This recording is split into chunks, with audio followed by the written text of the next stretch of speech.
Hello there. It's me, Bree, at Cryptic Tales of Tarot. I'm sorry for being late, but like I said, I gave you guys the introduction about this music venue that is full of the satanic cult, and I gave you what was it, 3 pages worth of people that had been involved, and now this is another one, and there's probably going to be another one after this. On I think I left off on number, what was it, 63? But anyways, sorry for being gloomy, doomy, whatever. I'm just, all the names and what they did, and I mean, because I had it all mapped out. It's just organizing and what they did, and pain in the ass. But today's Wednesday, right? Well, happy Wednesday. And I know that, what is it, February 1st? It's gonna be the full moon in Leo. I feel so bad for you good Leos out there because when it comes to this cult, this karmic has a lot of heavy Leo in his chart. So, I'm just gonna get going here because this was very, very tiring, and I have to go on to the next one after this. But I kept the name and private. Everything is private except for I gave one name of this music venue. I gave the middle name of this music venue, and it's called Brass. And I kept everybody private in terms of I gave the initials and the first name and then what they did. Some of these people, their names are difficult, so I had to hyphenate like the first and middle name, but leave out the last name, if that makes sense. And then anybody who is in a band with this music venue, I did not include the full band's name. I just gave one word of it, or if it's only one word, then I cut the name in half. Constantly keeping privacy here.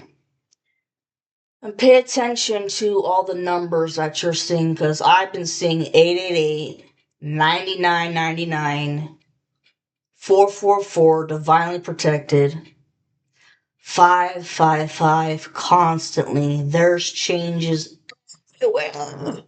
Everywhere. Whether it's good or bad. 311, do not give up hope on love. Because the coven wanted, well, still wants, the feminine and the masculine to give up on the hope of ever reuniting, and no, it's not going to happen. And the karmic needs to get a grip and realize that the feminine does not love you.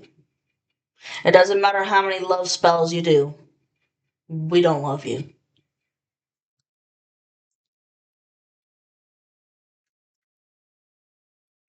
Yeah, got 11, 11, 10, 10, 12, 12, 3, 3, 3. And I've been seeing 144 a lot too. And the other one is 411. Like, you're gonna get the 411, the info, which more information.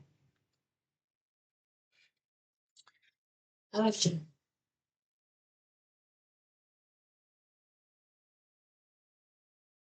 Like I said here, regardless of the type of magic these people did, the one thing that's the same for everybody is that they gossiped about me. This is for all the feminines out there that are dealing with covens and shit, because I'm not the only person in the collective out there. And there's more than several hundred covens out there and shit.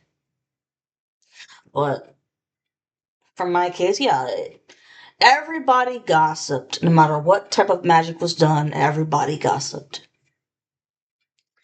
Okay, so number 64.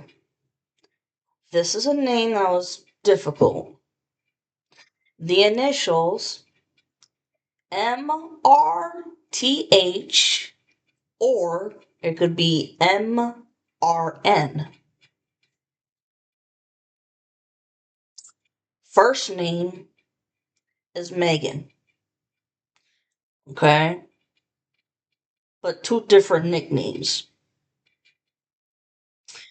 So Meg the Horrible, but now it's Megrot the Horrible. But there's no last name. So chill out. Okay, she's got dreads, and I will give credit where it's due. You can do awesome makeup. Okay? Let's see here. Megan is very popular within the metal scene in Florida and lives, breathes, and bleeds for the FDMS, Florida death metal scene, along with the mottos of brutality is law, and keep it brutal, and what else? Yeah,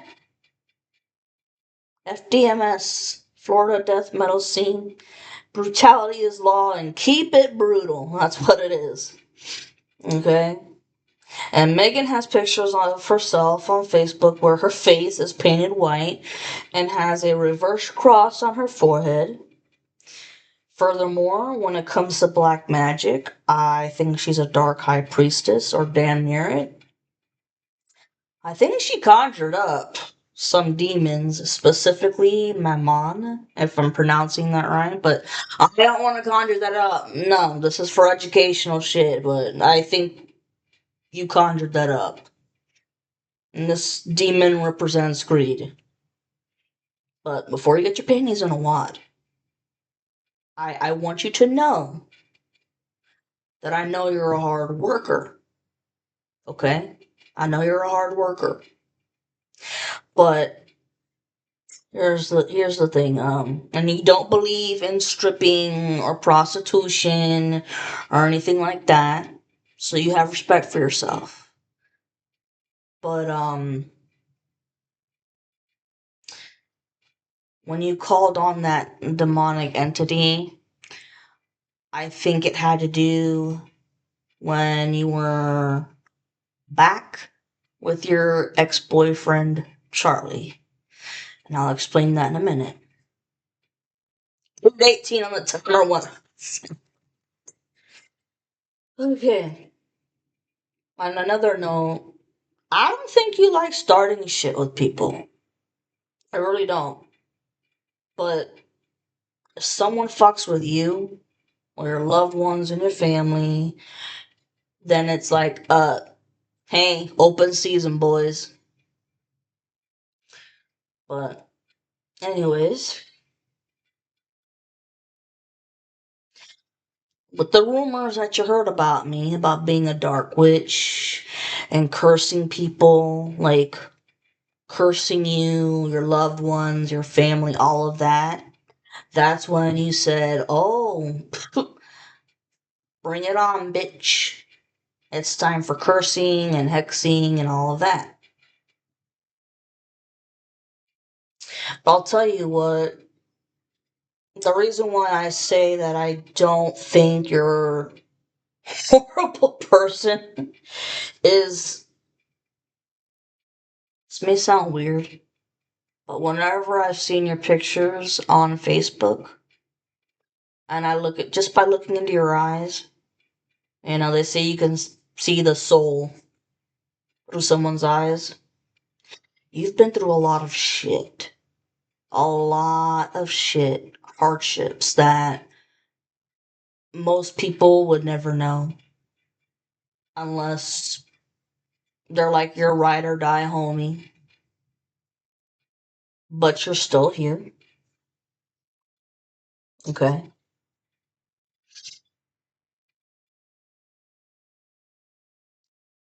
And there's a slight inkling that I feel that you're sorry for what you did to me because now you know the truth that I'm innocent.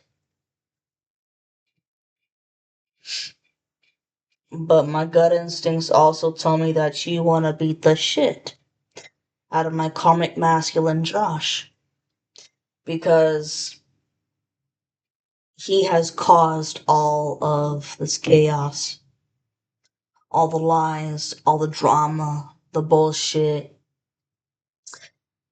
I mean, ruined long term friendships. Like, it doesn't matter what your religion is, y'all. The fact of the matter is, this asshole butt hurt because I left him and brought up his abandonment issues, decided to go to the umpteenth layer of shit and ruined long term friendships because he's a habitual liar and a master manipulator, and he knows how to make two people go against each other because of lies. Oh, well, I thought you did this, and I thought you did that, and well, I cursed the feminine or the masculine this way. Oh, really? Well, because so and so told me this, I cursed you like this, and then crazy shit. It ruined the whole karmic family. That's what happened. I don't think any of y'all can trust each other again. Just like the feminine and the masculine, there's no trust with that karmic family. It's ruined.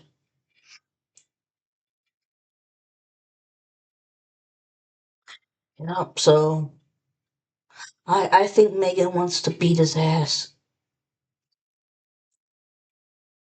And so based on the fuckery, yeah, I think you sent me monitoring spirits to harass me for all the shit you heard about me, and getting revenge on me for what you heard. But like I said, there's a slight part of me that thinks that you feel sorry for what you did. And my mom, because you were going through a tough time when it came to finances, and that's because your ex-boyfriend Charlie wasn't pulling his weight when it came to paying bills and rent. And I feel like the demonic entity was sent my way to steal my energy and manifest money. Okay, and I think that this all happened during the middle of the spiritual warfare because by that time I was already in financial ruin.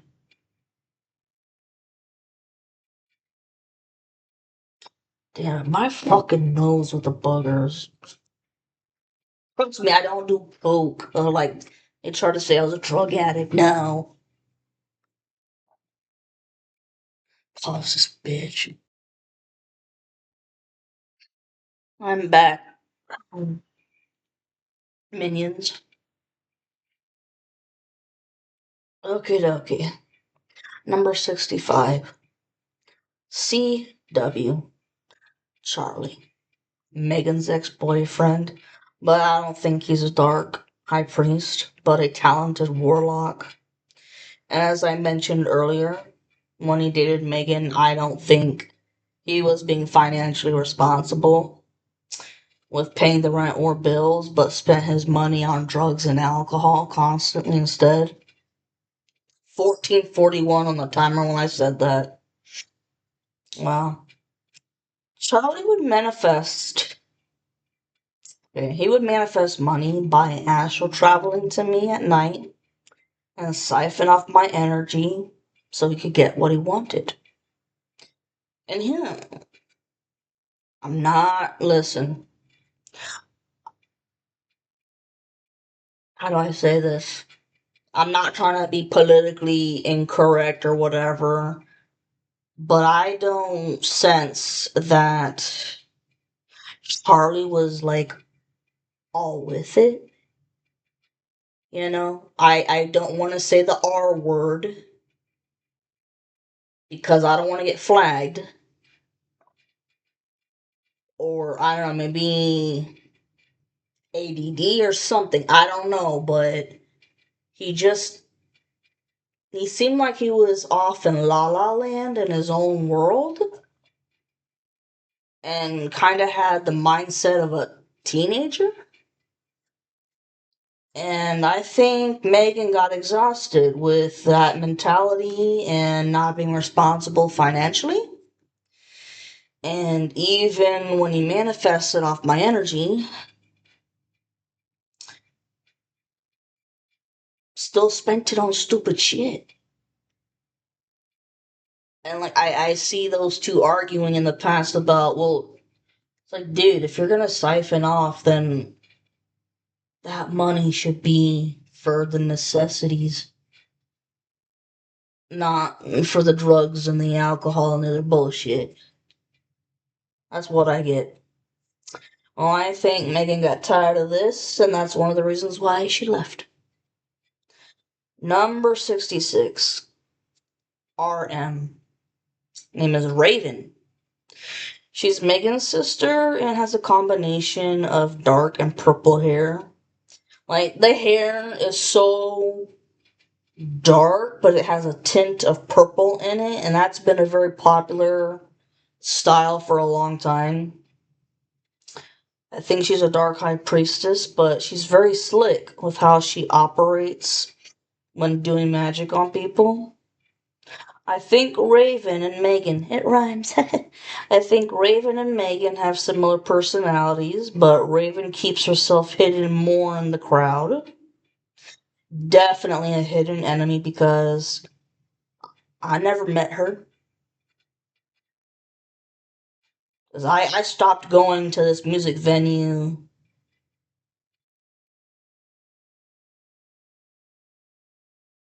way before my dad died. And my dad died back in 2022 on his fucking birthday, September 14th. So, anyways, I don't think I ever met his sister, but, anyways, she knew everything that was going on because of the close relationships with her sister, Brett. And here's this can't be this dude's real name because it's the next person is Necrorot. Okay, and Brian, but not to mention Raven is Megan's ride or die homie. When I say that Raven is slick when it comes to doing all kinds of magic, yeah, I think fucking around with me and my divine masculine named Sean. I think she had voodoo dolls of both of us and tried to shut off our intuition by using red thread to sew crosses on our eyes to shut off the intuition, and then used black thread to use black thread to string around the neck like that to affect the throat chakra to give me a hard time speaking throughout my readings. Okay, 1919 on the timer when I said that. Wow. Okay. And after that, yeah, man, it was like a noose, and one doll was hung on a special black hanger on one side of her altar, and then the other voodoo doll of my masculine was hung on an opposite hanger. So here's the altar, and then you have like two different hangers to keep it apart. But it was to cut off intuition, and it was to keep me to shut up and have issues with my throat chakra when I was giving my readings. Okay.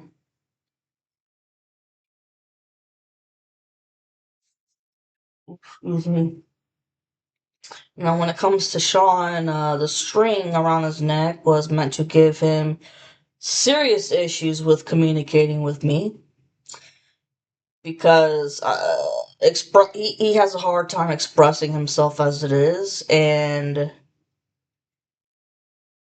in her mentality and the coven's mentality, if he already has a hard time expressing his emotions, and if they make it worse, then they're gonna make me lose hope that he's not interested in me anymore.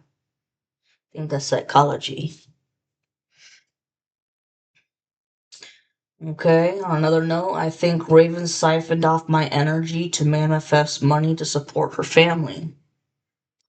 She could have used that money to pay off for, let's see, the mortgage on her house, to pay for her kids' college tuition, to buy new vehicles for everybody, and to buy fancy new luxuries to spice up her house. And this is really random, but as I have been going through the list, there's a lot of women named Raven. Which, I mean, I ain't got any beef with the name Raven. I think it's really cool. It's becoming very popular, but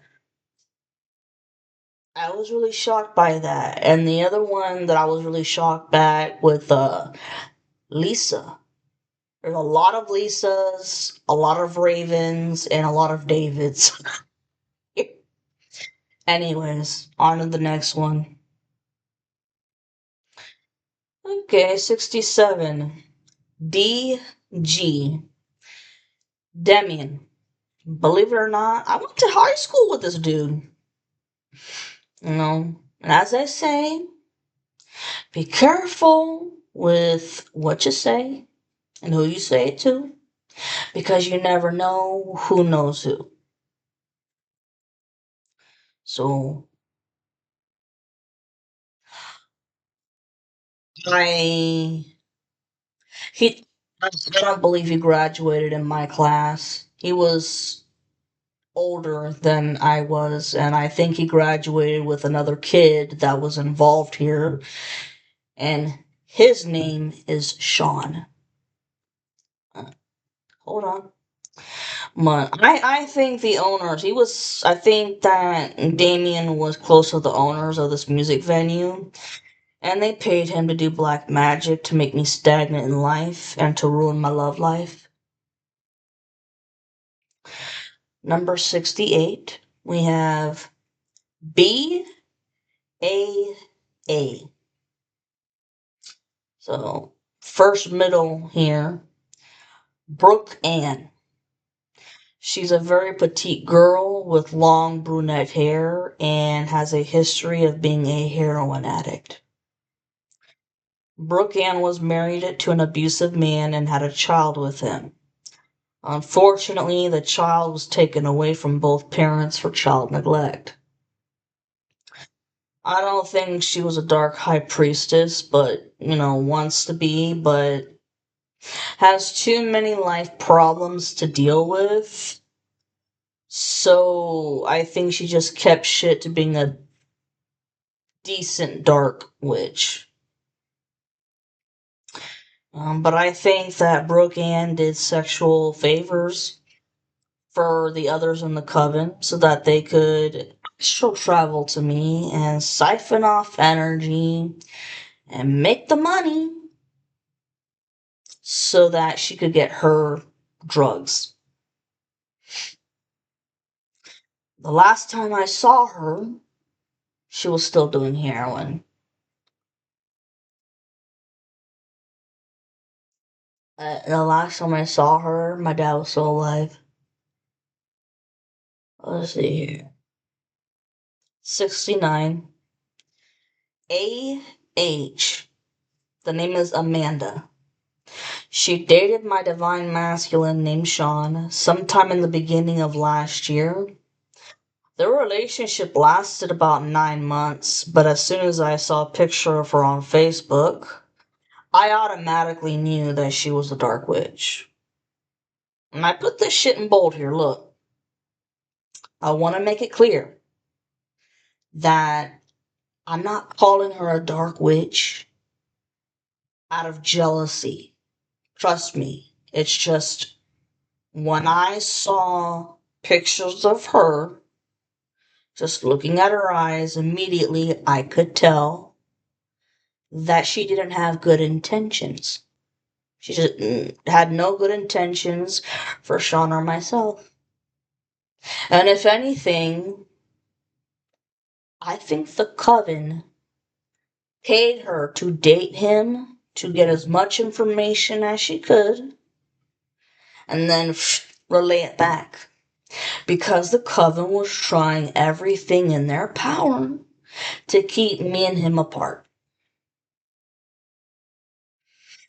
I mean, yes, it hurt me to see that he was dating somebody else, but in my heart of hearts, I knew that it wasn't going to last.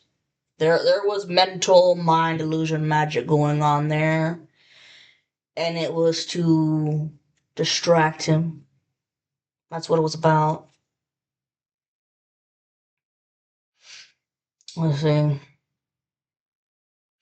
And to relate shit back to both of their friends, because by at that point, Sean was still friends with the coven.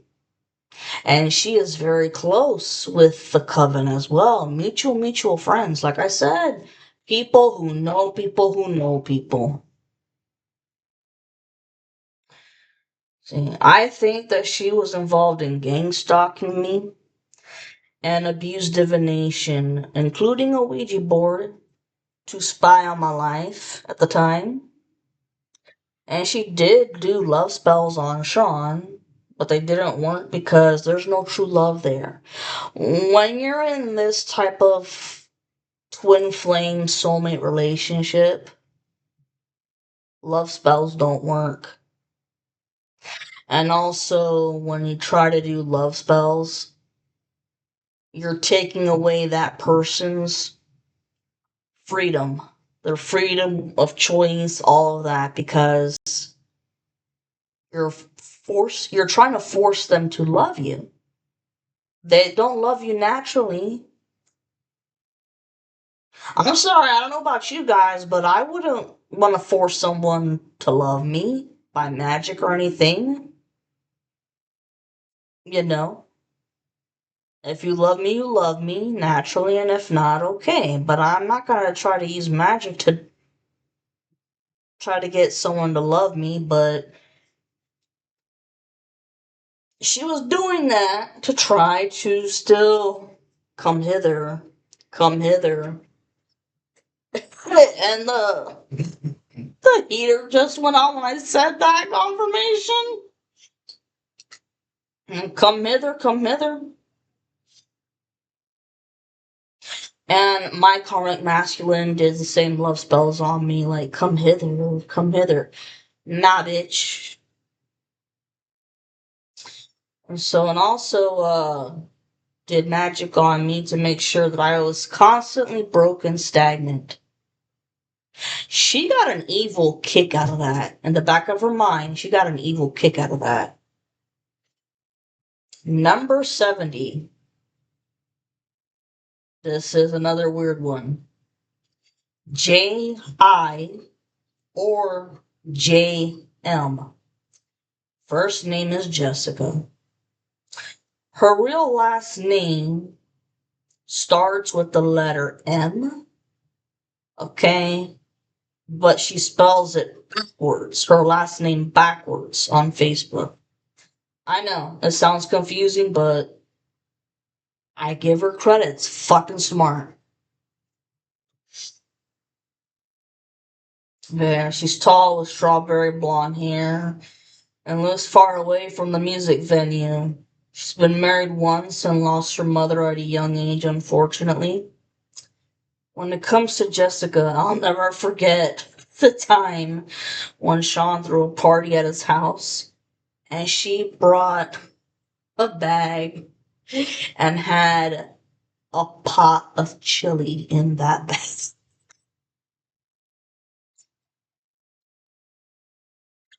I'll never forget that. Oh my god. Oh. Anywho, I think she's a dark witch on the down low, but not anymore, because I'm saying the truth. And could have a small secret altar, like, hidden in the corner of her room. Based on that and the rumors, man, based off of the rumors, because I was made to look out like a piece of shit. Had a voodoo doll on me, and then did body magic and placed it next to her altar. She was also involved in doing love breakup spells. Okay, because I mean, if Sean had ever asked her for advice about me, instant doing love breakup spells and instantly changing the topic about me and got him to go back to the old ways, into the crowd of toxicity of drinking and drugs and all of that. 3141 on the timer when I said that. Can't make that shit up.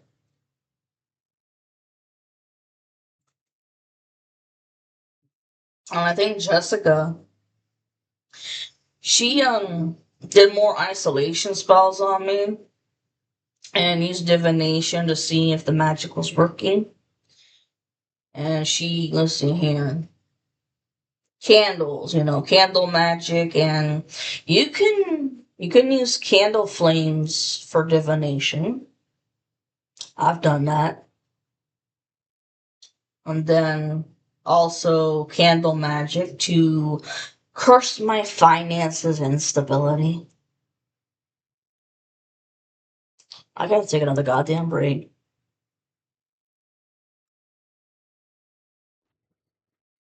Boogity boo. Next one here. LS. Lisa! I told you. Lisas have been very popular. Well, she's got long, dark brunette hair and has made a lot of videos of herself on Facebook where she's dancing on a stripper pole. Excuse me, stripper pole. But she's not a stripper. She she has too much pride in herself to do that. It's just a matter of exercise and flexibility and appreciates her body. Okay? She's very good friends with Megan, Necrorot, Tom, and Caitlin, and many more from this crowd. I don't think she's a dark high priestess, but a very talented dark witch. I think she spied on me using divination, including mirrors, Ouija boards, candles, and runes. Man, I fucked with the Ouija board one time as a kid. Never again. Never ever again. Number 72. DP. The name is Dylan. He's Puerto Rican and about the same height as I am. I don't think he's a dark high priest, but a damn good warlock. And this guy was set up to ask me questions about my life and how it was going on at the time. Okay? Which I was just broke. And anytime, this is very fucking embarrassing, but anytime that I went out A friend paid for it. So, anyways, the dude was asking me so many questions all at once that it felt like a fucking interview. So it was obvious that all these questions were meant to relay all the information back to the coven. And I was an idiot for giving any little fucking answer to it. But yeah, that was a setup. Now here we go. Number 73. SK. Sean. I went to high school with this guy. In fact, we both had health education class. Well, anywho, I think that at one point Sean was a dark high priest and could have been baptized into the Satanic Church somewhere in his early to mid 20s. And I think that's where he met his wife named Jeanette while they were both going through the process of learning about the religion. And I'm sensing that the mentor was an older guy named Chris.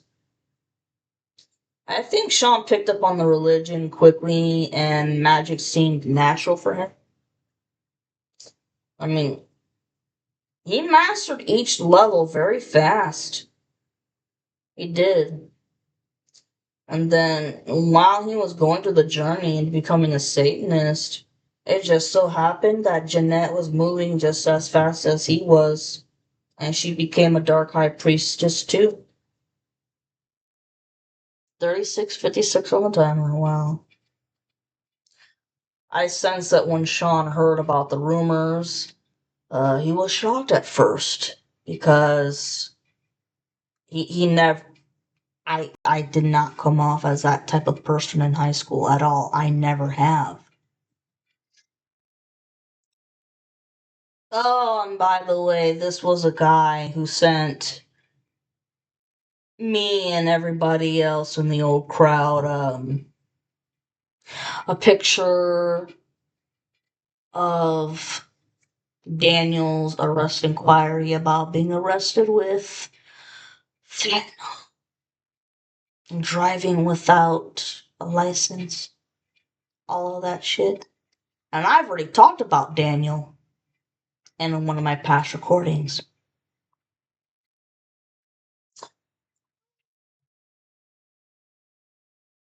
I see that Sean had a voodoo doll of me and used once again red thread to sew my eyes shut so that I would lose my intuition. And then you used the black thread to sew up my mouth so I wouldn't be able to speak. But then he took it a step further. Knowing this guy, he always taking shit to the next level. After sewing my mouth shut, hot glued a big ass round button that your grandmother would have. In those old tin boxes, you would open it up thinking there's cookies in there. No, there's fucking buttons and sewing shit. Oh, a button. Sew my mouth shut and then hot glued the bitch with the button. That's what I saw. Let's see here. And his altar, it looked like a large ashtray. This is for my incense stuff. It looked like a huge ass ashtray to me with the statue of the Baphomet right in the middle because in my mind I saw a whole bunch of red crystals surrounding it and a necklace that he put over the Baphomet's neck with the reversed uh, pentagram on it. And then But here's the weird thing. The ashtray was not filled with cigarette ashes. Fuck no. I don't care what religion you are. That's just fucking disrespectful as shit. I saw in my mind it was gray colored ash. Yeah, I see.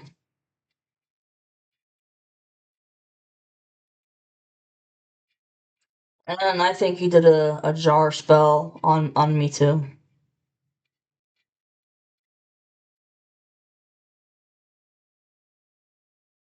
Dang it. The burps. 74 JK.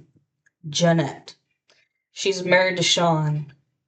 Her story is practically the same as her husband's, but I think that when Sean told her about all the rumors, it lit a fire up under her ass. Something tells me that she has more of a hot tempered personality than he does. Okay? Well, she's got her own altar as well, and she could worship one of the three, which is Lilith, the Morgan, or Beelzebub. Regardless, she was on a warpath to making sure that my life was a living hell by using voodoo dolls on me and making sure that she put a lot of money, okay? Money from selling drugs,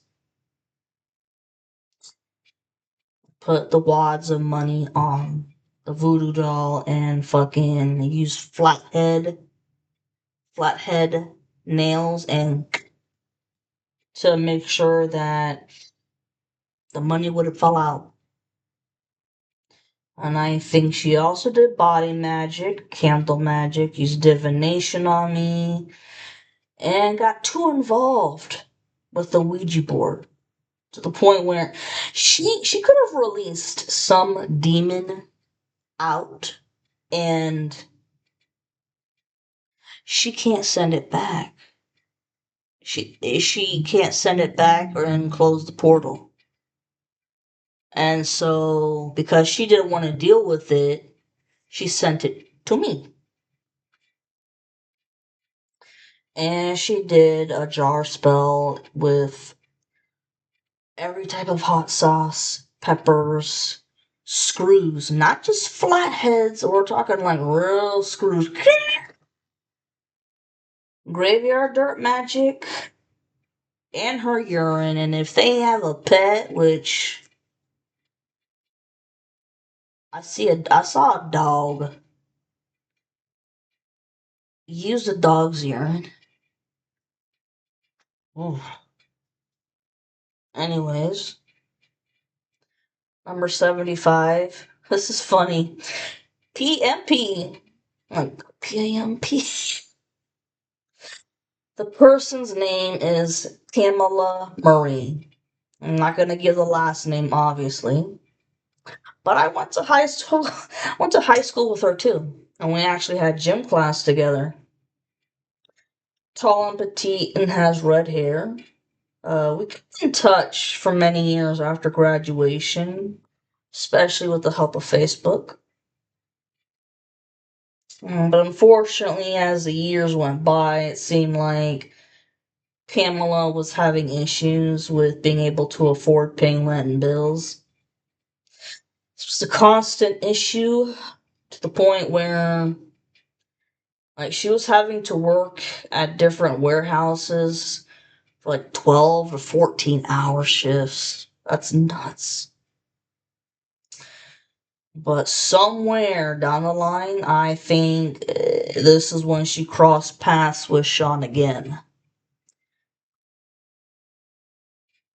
And I think they had a long private conversation about the coven, the satanic shit that's going on, what they were doing to me, and how the devil could help her solve all her problems.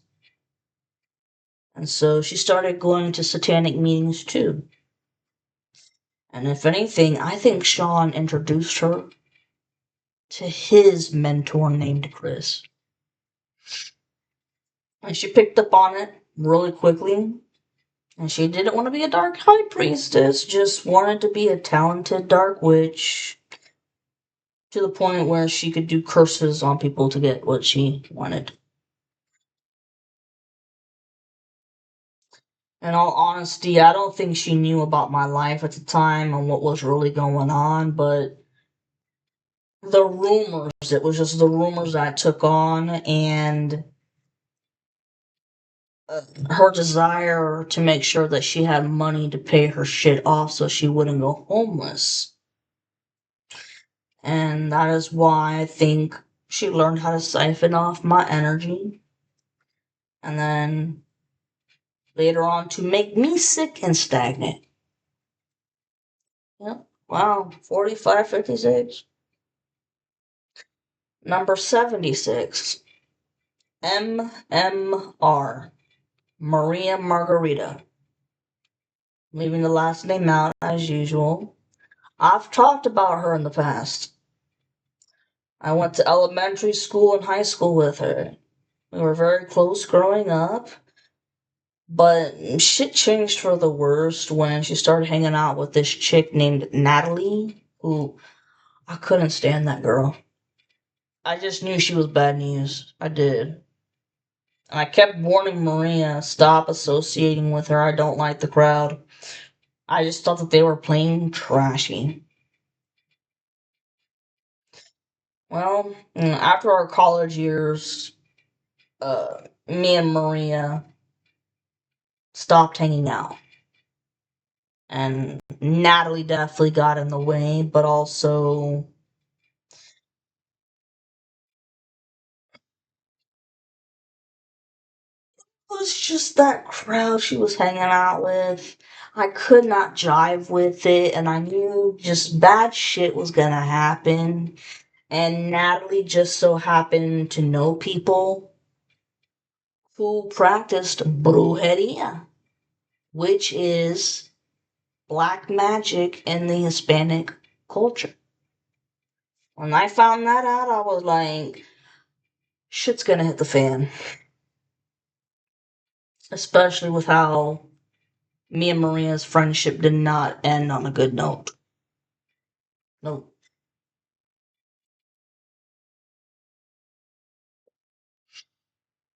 And so I knew that it was just a matter of time where she was gonna start cursing me.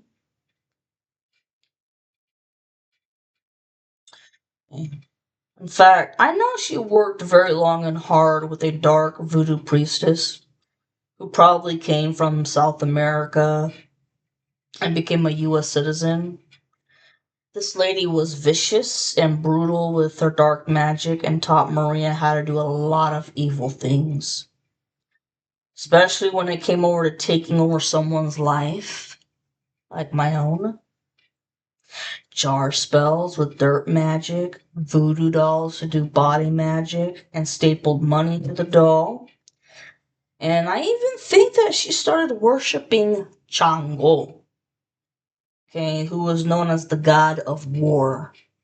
And I've mentioned this the other day in the other recording. So for those of you who need a memory refresh, Chango, the god of war, and brujeria. You can ask him for shit, but it's gonna be for a big ass price. You know, what are you willing to offer? Because, I mean, for a big ass price, it could be money, but it doesn't always have to be. I mean, are you willing to wear black for the rest of your life? Are you willing to steal other money from people and offer it to him? I mean, sacrifices and crap. Well, from what I could see, Maria sacrificed an animal, but the wrong type of animal that Changul demanded of her. That was the first really big fuck up. Well, excuse me, the first big fuck up was screwing around with that god. The next one, sacrificing the wrong type of animal that he was demanding of her. And then wanted her to sacrifice a human being. And honestly, I think she did. I think she did. And I think she got help from somebody so she wouldn't get caught. But whatever she sacrificed, she fucked up. One more break.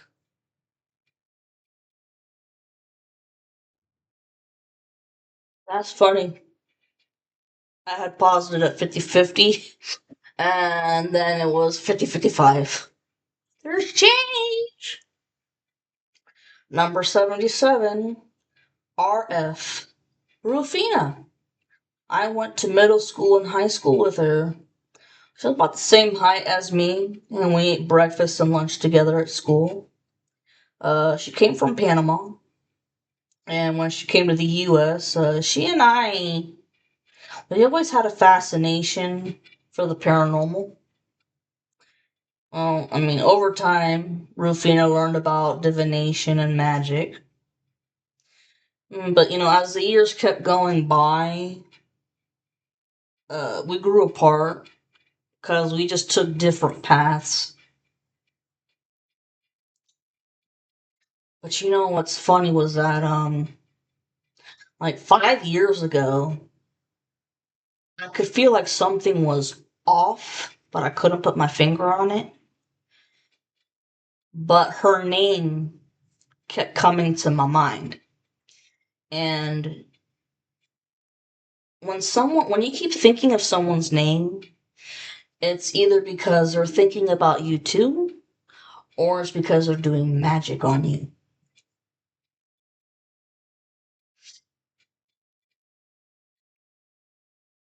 And in my heart, I knew it was magic.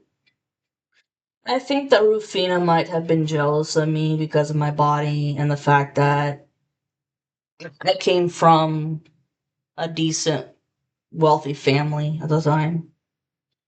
But I think she used a voodoo doll on me to do body magic and a mini jar spell with money inside it. Number 78. N.E. Nicole. I wasn't very close with her, but she was close to Rufina. She had Nicole had a bad reputation to get around, and I only met her once, and she seemed like a nice girl, but there was something that struck me the wrong way, and it had nothing to do with her reputation. It was just she was just like looking into her eyes. She was hiding something darker, if that makes sense. So, and because she is such good friends with Rufina, she learned about divination and magic as well. Well, of course, when all the rumors about me started like wildfire, Nicole wanted a piece of the pie in terms of destroying my finances.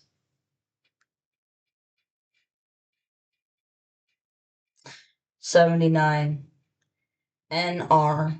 I honestly have no idea what his real name is, but the nickname is Necro Rot.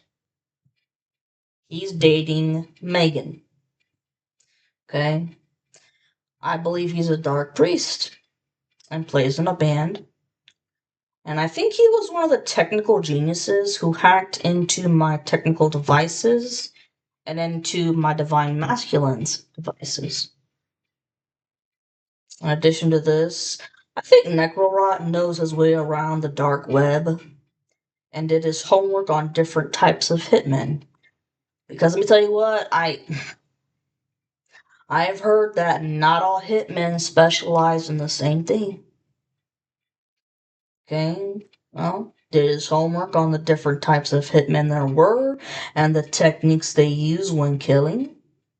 As more importantly, I mean, the coven wanted somebody who was an expert at this to the point that the person would never be found again. When it comes to murder, I don't think Necrorot fucks around when it comes to finding the perfect person with the best financial offer. And I think he uses the dark web to buy illegal weapons too.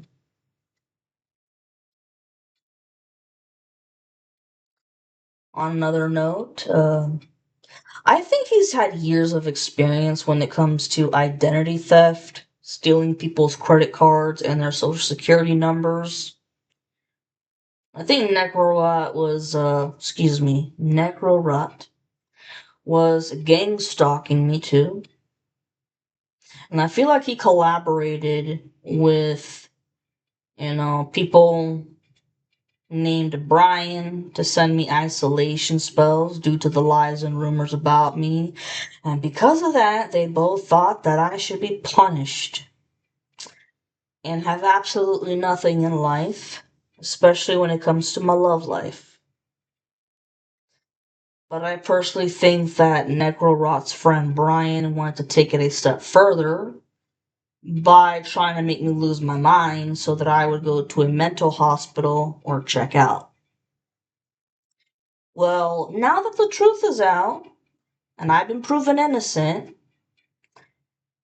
these people are going to get arrested very shortly if they haven't already.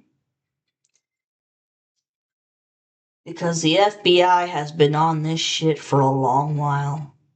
They've just been waiting for the right time.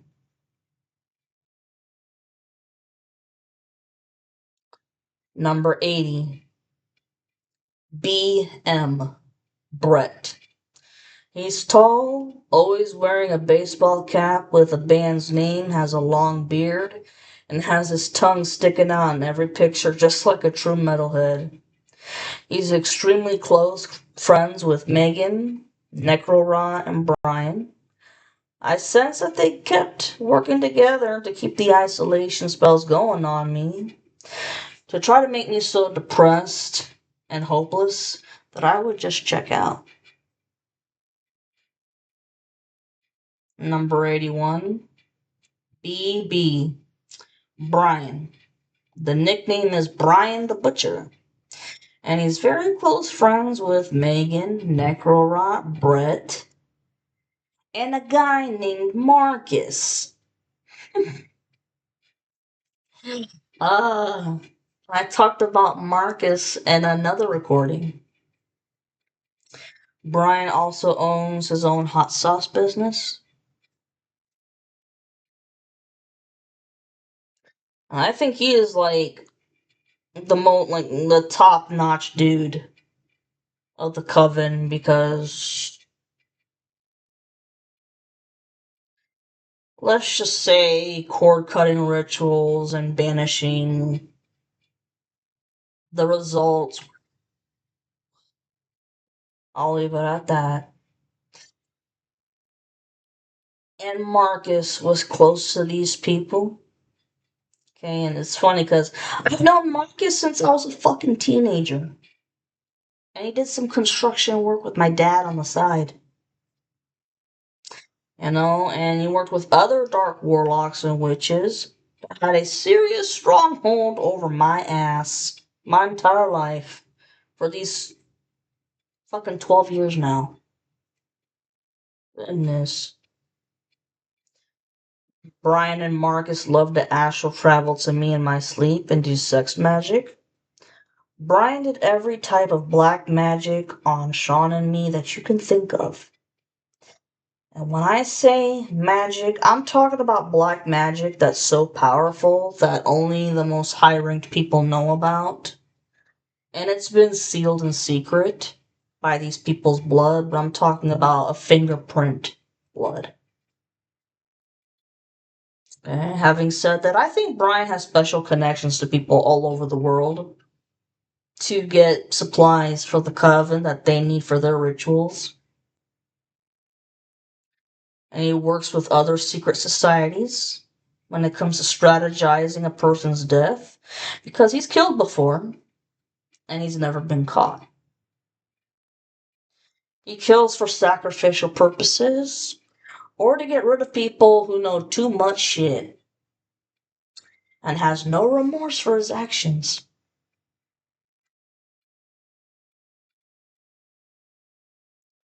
And furthermore, I think Brian worked in a group with Necrorot, Brett, Taylor, I've already talked about him before, and Craig, I've already talked about him before. I think they collaborated with these organizations on how they were going to take me out and be so methodical about it that I'd never be seen alive again. But my gut instincts tell me that Brian and the others in the coven have a huge bone to pick with Josh, who's McCormick, because they all put their lives in danger for him. And it was all for nothing. Because it was all lies. Blows my mind. But you know, funny thing is, I think that Josh was jealous of Brian because Brian played a bigger role in the coven than Josh did. But more importantly, Josh wanted to be a part of the same organizations. hmm But I don't think Brian trusted Josh as far as he could throw him at that time. Because just his attitude and the way he came off. Rude, entitled, and childlike tantrums when he didn't get his way. So, besides that, Brian decided to give Josh but one chance. One chance to attend a private meeting so he could meet with the big bosses. But in the same way, Brian was testing Josh's behavior and the way he was going to conduct himself. Especially when it came to how he would negotiate with these people when it came to making high stake business deals.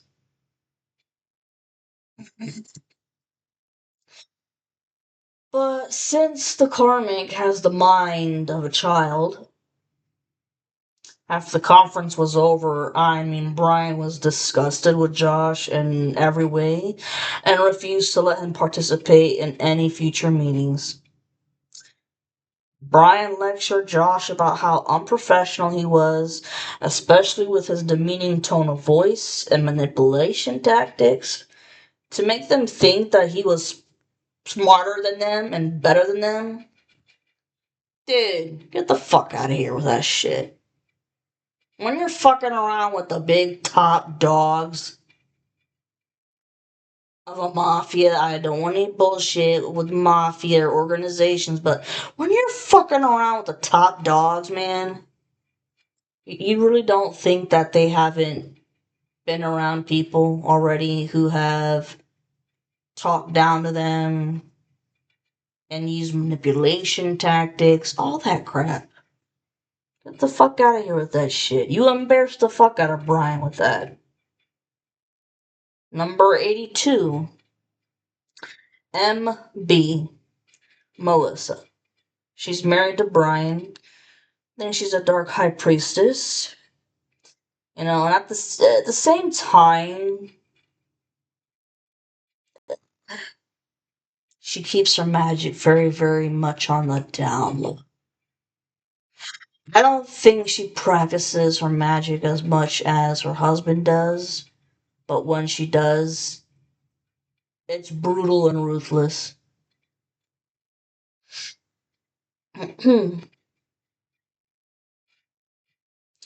I know she was spying on me on social media and gang stalking me, and did all kinds of divination with tarot cards and runes. Okay, to try to figure out whether or not the magic was working. She wanted me to get into a fatal car crash, and she stomped on my money like no other.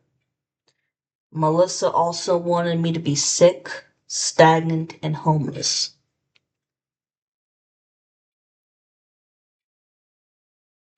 Number 83, KKB. Kim Kim. Okay, she was used as a spy, just a setup as a spy to look at me at social media. Okay, and she actually gave me a call with the Facebook Messenger, gave me a call right after I had lost my pops to see if I was okay and whatever and whatever other depressing info that she could get out of me, because at that time of my life, yeah, I was depressed as fuck. I lost my father. Well, I used all that information and related back. Number 84, RB. The name is Ray. He's married to Kim Kim. He did the same shit by spying on me on social media just to see what I was doing and who I was hanging out with. That's it. And the last one, y'all, the very last one for this recording. This is the weirdest name. It's a nickname. M666. The name is Maggot666. I know damn well that ain't his real name, but we were Facebook friends. He sent me a friend request years ago, okay, and I accepted it because, he had mutual friends. But after I put the pieces of the puzzle together, he was just spying on me on social media to see everything I posted with friends at the time, where I was, who I was hanging out with, etc., etc., to, once again, relay it all back to the coven. There you go, guys. Left off at number 85. And like I said, the minimum number is 200, but I think that the next video, I'm gonna go to 100 and leave it at that. Adios. Have a good Wednesday.